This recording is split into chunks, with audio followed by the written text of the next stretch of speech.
Video kali ini akan melenceng sangat jauh dari motorsport, karena kita akan membahas estetika sebuah kendaraan. Mobil atau motor, jika dibuat di Italia, maka tidak bisa lepas dari yang namanya desain neck art. Kendaraan yang diproduksi dari negara spaghetti ini mempunyai lekukan bodi seperti patung Dewi Yunani, sehingga membuatnya sangat khas, seolah-olah berasal dari dunia yang berbeda. Desain-desain seperti ini tidak akan bisa ditemukan pada produsen otomotif dari negara lain.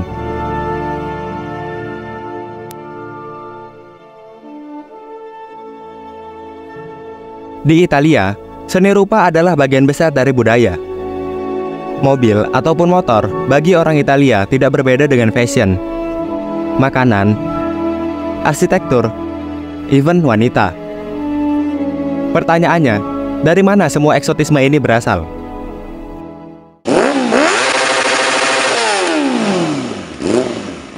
Italia sebagai pewaris utama Kekaisaran Romawi dan sebagai pusat Romawi pada saat itu, tentunya ikut mewarisi juga budaya seni rupa mereka.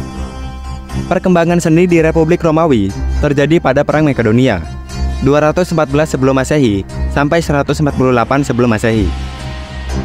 Ketika pasukan Romawi memasuki kota-kota Yunani, mereka melihat banyak sekali karya seni, entah itu di kuil, di pemakaman, di alun-alun kota, atau di rumah-rumah. Mereka sangat mengagumi karya seni dari Yunani.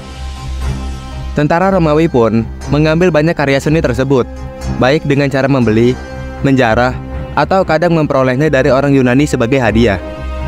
Tentara Romawi juga membawa pematung Yunani ke Romawi, supaya mereka bisa membuat lebih banyak karya seni di Romawi.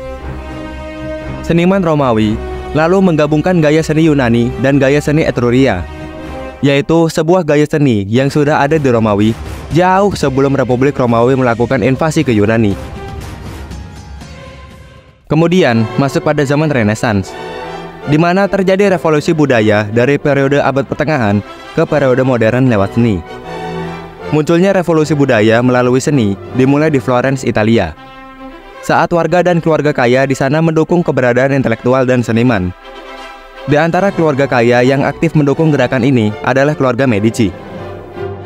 Dengan pengaruh keluarga Medici, gerakan Renaissance menyebar di kota-kota lain di Italia, seperti Venesia, Milan, Bologna, Ferrara, dan Roma.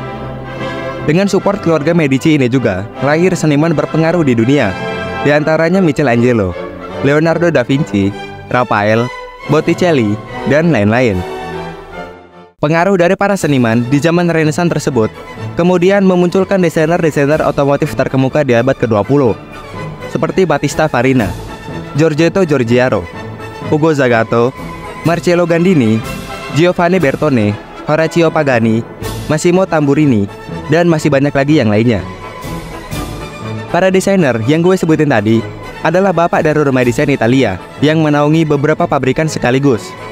Contohnya Giorgetto Giugiaro. Pasca Perang Dunia II, perkembangan industri otomotif di Eropa itu berkembang dengan pesat, khususnya di sektor permobilan. Mobil berjenis coupe saat itu menjadi mayoritas untuk diproduksi, karena jenis coupe terbilang jenis baru. Pada masa perang, pabrikan besar seperti Fiat, Alfa Romeo, Porsche, Mercedes, dan Volkswagen berubah menjadi pabrikan penyuplai kebutuhan perang. Adapun produksi mobil, bentuknya itu ya kayak gini, gak terlalu mentingin desain lah. Jenis coupe juga udah ada, tapi gak terlalu pipih dan landai. Jadi, setelah beres perang, para pabrikan ini mulai dapat kebebasan untuk melakukan eksplorasi ke bentuk mobil, khususnya bentuk coupe. Selain faktor perang yang udah selesai, penyebab jenis mobil coupe menjadi tren saat itu karena aktivitas motorsport yang sudah hidup lagi. Lebih tepatnya Le Mans yang kembali dibuka pada tahun 1949. Menjalani masa kecil yang hidup bareng awal kebangkitan motorsport, membuat Giugiaro mempunyai kecintaan lebih terhadap dunia mobil Grand Touring. Dia jadi punya obsesi untuk membuat mobilnya sendiri. Background keluarga Giugiaro adalah keluarga seniman. Ayah dan kakeknya berprofesi sebagai pelukis. Jadi, hal ini membuat Giugiaro memahami dengan baik bagaimana cara membuat sketsa mobil yang mempunyai desain elegan khas Italia. Dari background keluarga yang emang udah pas banget untuk menjadi seorang desainer, Giugiaro melanjutkan pendidikan SMA-nya, lebih tepatnya SMK, di Sekolah Seni dan Teknikal Desain di Turin. daerah yang berjarak 116,8 km dari tempat kelahirannya di Garesio 7 Agustus 1938. Turin saat itu menjadi pusat aktivitas otomotif Italia. Fiat, Lancia, Abarth, Cisitalia, Alfa Romeo, Gruppe Bertone, Pininfarina, Ghia, semuanya berbasis di Turin. Jadi, hal tersebut memudahkan Giugiaro untuk mencari tempat PKL. Merasa materi seni yang diberikan SMK-nya kurang cukup, Giugiaro kemudian mengambil kursus seni yang dibimbing oleh seniman Eugene Colmo, biasa dikenal dengan nama Golia. Tahun 1955, saat usianya 17 tahun atau kelas 3 SMK, Giugiaro mengikuti pameran pelajar tahunan Turin. Beberapa sketsa mobil yang ia presentasikan berhasil menarik perhatian Direktur Teknis Fiat, Dante Giacosa. Saking terpesonanya sang direktur dengan sketsa buatan Giugiaro, ia sampai menawari Giugiaro untuk PKL di pusat desain Fiat yang baru, Centro Stile Fiat. Masa sekolah menengah atas di Italia itu durasinya 5 tahun. Entah bagaimana, Giugiaro yang masih punya masa sekolah 2 tahun lagi, sudah mendapat kontrak kerja dari Fiat. 3 bulan kemudian setelah masa PKL, ia pun resmi bekerja di Centro Stile. Ditempatkan di Mirafiori, Giugiaro selama 4 tahun mendesain mobil konsep, supervisor Fiat Style Center tidak pernah mengenalkan satupun proyeknya kepada kepala pusat yang berada di Turin. Nah, ini mirip nih, case-nya kayak Pagani. Ide ditolak, berujung resign, dan menemukan jalannya sendiri. Frustasi dengan perlakuan Fiat, Giugiaro mulai mencari opsi baru. Ia kemudian mengajukan proposal desain ke studio desain Gruppo Bertone. Wait, ada 2 versi nih terkait kepindahannya ke Bertone.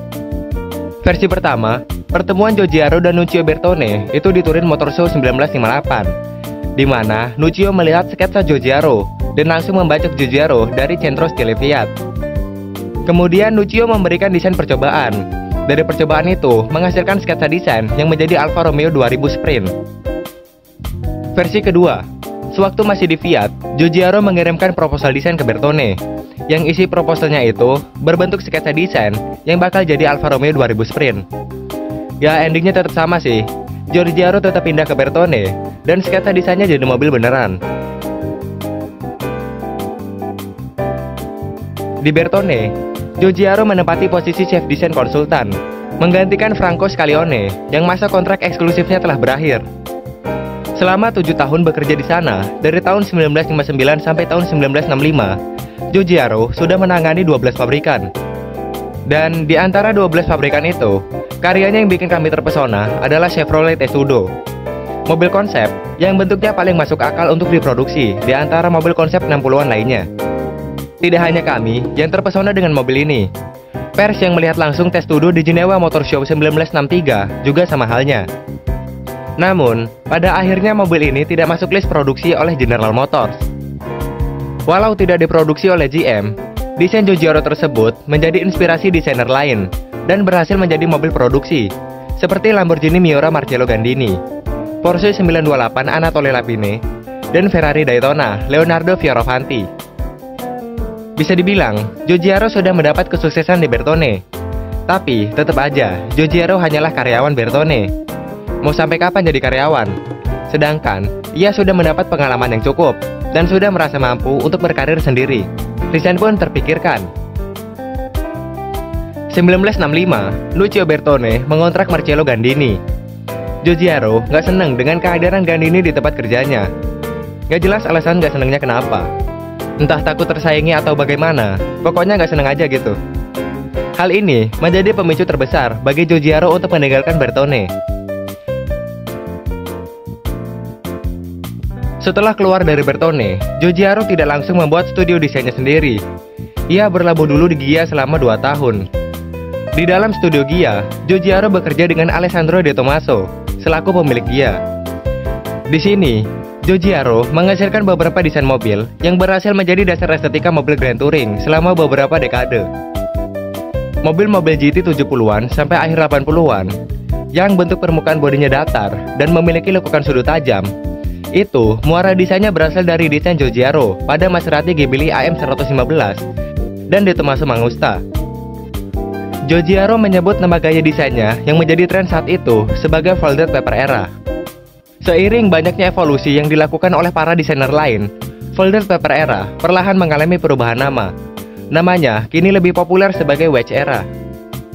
Gokil, satu orang bisa mengubah industri car design selama lebih dari 20 tahun. Folded paper, aka wedge shape, sampai saat ini belum benar-benar mati. Desain tersebut masih bisa kita lihat di Lamborghini Countach LPA 800 Sport. 13 Februari 1968, Giugiaro dan Aldo Mantovani mendirikan studio desain yang bernama Studi Italiani Realizzazione Prototipi. Nama itu terlalu ribet dan kemudian diganti menjadi Ital Design. Mungkin sebagian dari kita di sini mengenal Ital Design lewat anniversary GTR yang ke-50. Ital Design waktu itu benar-benar bisa merubah desain R35 berubah 360 derajat menjadi mobil yang sangat kental akan gaya Italia. Ini, dan ini. Pada masa awal-awal Ital Design berdiri, studio desain ini langsung menjadi favorit para pabrikan untuk mendesain bodi mobil GT mereka.